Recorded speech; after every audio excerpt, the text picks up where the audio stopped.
Right, as some parts of the region saw as much as 7 inches of rain fall on this weekend, but the deluge didn't do much to break a lot of the state out of the worst drought in more than 10 years. June is expected to go down as one of the 10 driest months in the state's history. Farmers are already seeing an impact on their crops, and consumers are likely to see an impact soon as well. Joining us are Mark Tuttle, a longtime farmer from Somonauk. Tuttle is the District 1 Director for the Illinois Farm Bureau, and that district includes DeKalb, Kane, Lake, and McHenry counties. And joining us remotely is Trent Ford, state climatologist at the Illinois State Water Survey at the University of Illinois. Welcome, both of you, here to Chicago tonight. So, Mark Tuttle, this rainstorm this weekend did not wash out all the problems farmers are facing right now, did it? The amount of rain Chicago got is about how much our deficit is. I mean, you guys got 7-8 inches up here, and we've had very little rain all spring, and we are 7-8 inches behind in many places. Did the storms hit any of the other, I would assume, northeast Illinois or northwest Illinois? There was some rainfall in our area. I caught some rain, but I've talked to some other farmers in northwest Illinois recently that missed out on all of it. You get up around Rockford and go west, but I think they're getting some rain today, but we're so far behind. Our subsoil's dried out. And what is the impact on crops like corn and soybeans right now? Well, the corn has been damaged. It's been hurt. We don't know for a while how much yet, but it's stunted. Pollination is going to be delayed. We're hoping for some more rains over the next few weeks, but the corn decides how much it's going to put an ear on back about middle of June, and it was very stressful at that time on the corn crop, and so we won't know what the pollination is or how big an ear or anything for a while yet. All right, Mark Ford, much of the state was in severe drought status before this weekend. Has that status improved in any part of the state? Yeah, well, the the U.S. Drought Monitor will be released again tomorrow, so we'll see exactly what'll be improved. But yeah, given that some of some parts of the city saw, like you said, 7 to 8 inches of rain, and some wider spread 2 to 3 inch totals in parts of central and western Illinois, it's likely we'll see an improvement of maybe one category or so in some places. But we're still, no doubt, across much of the state being moderate to severe drought because, as Mark mentioned, going back to really to April 1st, we're in anywhere between 8 and 12-inch deficits.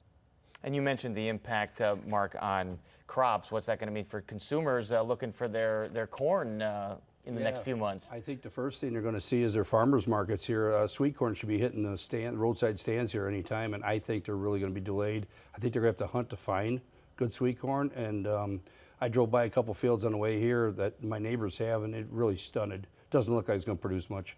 What is the broader economic impact on the agricultural sector? Well, we're a big corn state, we're a big bean state, and we do a lot of exports out of Illinois, so this is going to affect the farmers pretty hard. It's our feed source, makes corn sweetener, it's our ethanol source, so loss of production, loss of product to sell. All right, Trent Ford, we've been talking about drought, but how historic, in another sense, was the sheer amount of rainfall we saw, at least in the city of Chicago, on Saturday and Sunday? Yeah, honestly, we have to go back to, well, September of last year when some parts of the north side saw 6 to 7 inches of rain. And then even back to May of 2020 when some parts of the city again caught 7 to 8 inches in a 24-hour period. The latest numbers from the State Water Survey here in Champaign suggest that total that parts of northeast Berwyn and some parts of Cicero caught, which is right around 8 inches of rain in a 24-hour period. That's a 1% chance of happening. So basically 1% chance of happening any given year, also called the 1 in 100 type of rain event. So, it's definitely an unusual event, although we should say that those types of extreme events, extreme precipitation events we've seen are increasing in their frequency. So this is something that, I cited at least one event in the last couple of years. This is something that I think Chicago and much of the state of Illinois has seen an increased frequency in. Right, we've seen an increased frequency in these extreme rain events, but is it going to be sort of feast or famine going forward? Either severe drought, as we've seen, and then huge downpour, as opposed to what we've traditionally seen in the past? Yeah, honestly, that's a really good question.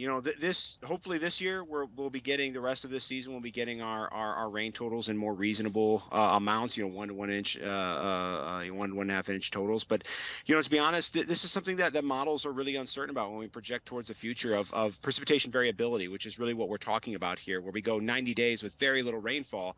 add up, an 8 to 10 inch deficit and then make up that deficit in a 24-hour period. And kind of what Mark spoke to, and then, when we think about hydrology beyond agriculture, it's not really what we want. We want a more consistent rainfall regime. But like I said, projections of is that becoming more frequent? Is that something that we should expect more of into the future or more normal? Then that's really uncertain at the moment. So a lot of more research has to be done in how, not just how much rainfall we're going to get over the course of a year or a month, but how that rainfall will fall in the future is an extremely important research question. And Mark Tuttle, you were telling me earlier that you believe that the state's going to need about an inch of rain a week to make up for this deficit. Does that mean that these crops that are well shorter than they're supposed to be can recover and grow to where they need to be, or is it already too late? For the soybeans, I think we got a lot of time yet. Soybeans make their beans in August. We get some rains, but corn, we went through an extremely long period of dryness. It's hurt the corn. It's hurt the potential yield. We're not sure yet, but I would say 25% at least. And we're going to need an inch of water a week going through pollination, or else we won't have a good crop. Trent Ford was talking about sort of this boom and bust, feast or famine. How uncertain is it to be a farmer right now when you see either biblical style flooding or total drought? Yeah, well, we're optimistic every spring. We go out there, we do our thing. We know, we know how to plant our crops. We came off 3 of the wettest springs in 18, 19, and 20, and we made some crops.